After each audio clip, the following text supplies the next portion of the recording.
Okay, thank you. Good morning, everyone. Here is a small press for immediate release. So I want to urge all members to join the party of Chama cha Undugu na Demokrasia. Chama cha Undugu na Demokrasia party invites all young Kenyans to join our vibrant community. We are on a mission to empower youth, promote unity, and drive development across Kenya. Under the dynamic leadership of Honorable Paul Olewe, KUD is committed to creating opportunities, fostering inclusivity, and building a brighter future for all.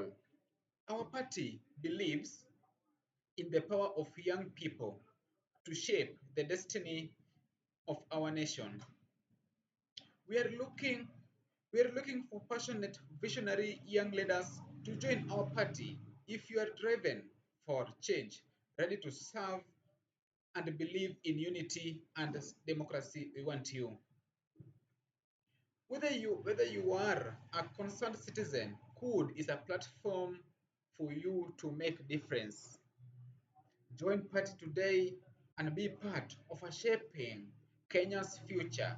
Let's work together to embrace unity to build a nation in a fair way, just a prosperous for all. Karibuni chama cha Undugu na Demokrasia.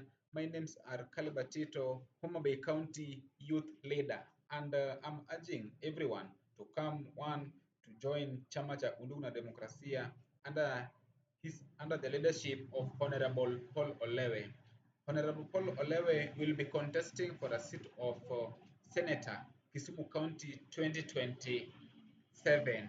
And as you can see, I am a great member of Chama cha Undugu na Demokrasia. So, welcome all. Karibuni nyote, tuendeshe party pamoja na nyinyi wote mtabarikiwa. KUD Party, hashtag youth empowerment, hashtag join the party today. Thank you very much.